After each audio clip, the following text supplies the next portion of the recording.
Ako si Juliana de Dios, mas kilala bilang Juli ng nobelang El Filibusterismo. Anak ni Cabezang Tales at kasintahan ni Basilio. Si Juli ay larawan ng mga kababaihang Pilipina noong panahon ng mga Espanyol. Mahinahon, masunurin at handang magsakripisyo para sa pamilya. Ipinakita ng kaniyang karakter ang pagdurusa ng mga babae sa ilalim ng kahirapan, kawalang katarungan at pang-aabuso ng mga makapangyarihan. Diyos ko, hanggang kailan po ba ang aming pagdurusa? Ako isang anak lamang na gustong mailigtas sa kanyang ama. Bakit kailangan ibenta ang dangal kapalit ng kalayaan? Si Juli ay isa sa mga mahahalagang tauhan ng El Filibusterismo, sapagkat siya ay sumisimbolo sa mga kababaihang nakaranas ng pang-aabuso at kahirapan noong panahon ng mga Espanyol. Ang kaniyang trahedya ay nagpapakita kung paano ginamit ng simbahan at ng kolonyal na lipunan ang kaniyang kapangyarihan upang apihin ang mga mahihina at walang katlaban-laban.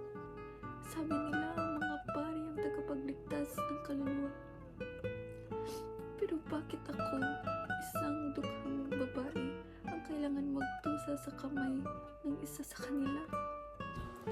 Si Juli ay hindi lamang sumisimbolo sa mga kababaihang sa panahon ng Espanyol, kundi maging sa mga kababaihang nabubuhay sa kasalukuyan. Hanggang ngayon, marami pa rin ang tulad ni Juli, mga babaeng patuloy na dumaranas sa kahirapan, pang-aabuso at kawalan ng katarungan. Marami pa rin ang napipilitang magtiis at magsakripisyo dahil sa kakulangan ng oportunidad at proteksyon mula sa lipunan.